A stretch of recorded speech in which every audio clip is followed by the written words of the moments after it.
a wrestling coach. He went from 0 to 10K in like 14 days, followers on Instagram, which is a lot harder than TikTok. In 14 days. Why was he able to grow so fast? Because I grew up in the wrestling community. I wrestled Division I. I know everything about wrestling. I know the topics and the ideas that wrestlers want to listen to. Okay? And so like this idea of like ways to get more takedowns. That's a terrible video, but if you don't know anything about wrestling, that might be a video you might make. Instead, I know that wrestlers are deeply fascinated and like concerned about weight cutting. So very first video, it was the weight cut. 3 tips to recover faster after a hard weight cut. We counter position against what everyone else would say about weight cutting, that you have to do it all terrible. How to eat every single meal and still be able to have a great weight cut. And they blew up. It wasn't 3 ways to do a single leg, 3 ways to do a double leg, 3 ways to win more matches. It was this niche vocabulary. And that's what I want to talk about. Niche vocabulary. If you think about an iceberg, the classic like iceberg analogy, in every niche, there is the classic top of the iceberg words that they say. Okay?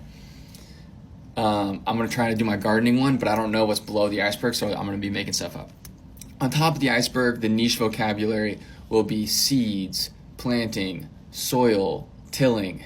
Like you make videos about those. Sure, like every gardener's going to be like, yeah, okay, I think about that regularly, but like nothing is profound here.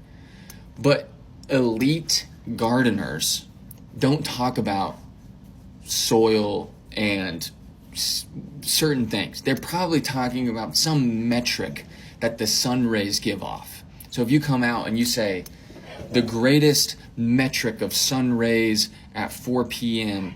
on a Tuesday, they're going to be like, dude, I was just thinking about that. Or maybe they start talking about like hydroponics. Maybe that's big in the gardening industry. I don't know. But you have to go layers down and find the hotbed topic. And the way that you can think about this is like, if I were to walk into like a circular kind of like AA meeting, it's like I just visualize like 20 people in a circle of this niche, and they're all experts. What are they talking about? They're probably not talking about the basics, which is what pop up so often. And then what happens if you make a video about the basics, it's going to get drowned out with all the other videos. But in that group of 20 people that are expert gardeners, they have concerns and thoughts that basic gardeners can't answer. It's the freaking I don't even know. This is a terrible example I shouldn't have used. How many inches down should I be putting my carrot seed? And then, all right. How can you find this niche vocabulary and move it into your video? Here's a step-by-step. Number 1, Reddit is a great place to look. Go to your niche, figure out what people are talking about. Number 2, like you have to have time in your niche. Like the more time you have in it, the more you're going to understand. Time in niche, TIN. Another thing is ask, like if you run a poll on your Instagram or on your TikTok story and you ask people with good question asking, not what do you want to hear about, okay? But instead do a poll and ask layers of deep layered content, deep layered vocabulary. You're going to get your kind of 3 to 5 ideas and themes and topics that you can make videos about, okay?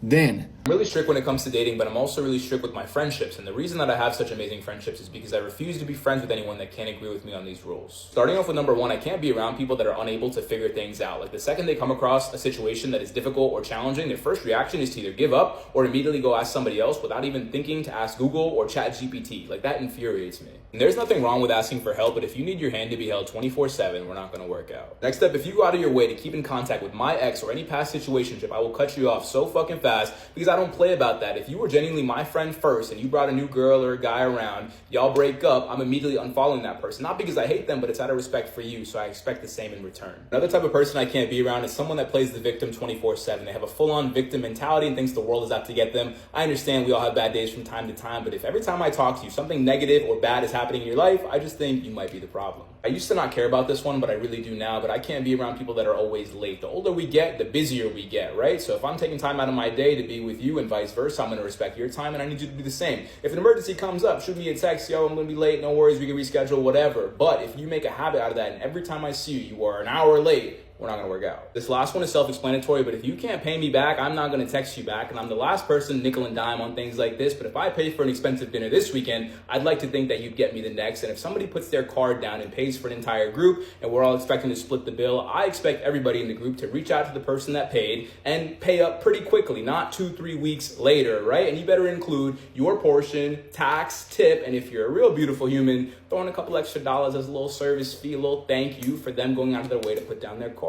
Let me know if you want a part 2. Peace. One of the biggest financial mistakes I see a lot of people make is use a debit card for all their purchases. Like I have over 15 credit cards and I would rather use any one of these than never use a debit card. But with that said, you treat your credit card like a debit card. You never carry a balance, you never pay interest, and you always pay it off on time. The main reason you should never use a debit card is because it is linked directly to your checking account. That is your real money. And if you are connecting it to a bunch of random websites and swiping it left and right, that puts you at a much higher risk for fraud, and it's really hard to get that money back. Whereas if you had that same purchase on a credit card, that is not your money. It is a layer of protection for you because they took the credit card company's money, not your money, and it's so much easier to file a fraudulent claim charge. Next up, if you're always using a debit card, you are not building your credit. And I don't care what Dave Ramsey says, a good credit score is very important in today's world. And if you want the best chance of getting a good auto loan, a mortgage, or a business loan, you need good credit. And the way you do that is by having a credit card and always paying it off in full. And this last point shouldn't be your biggest priority, but if you are using a debit card, you're missing out on all the credit card points. So why not get rewarded for buying things that you're going to buy anyway? Because every single year I get multiple free flights, multiple free hotel stays, multiple free dinners,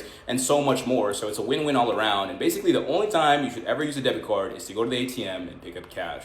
All you have to do is move that keyword, that buzzword that you chose. Let's say it's hydroponics in the gardening niche.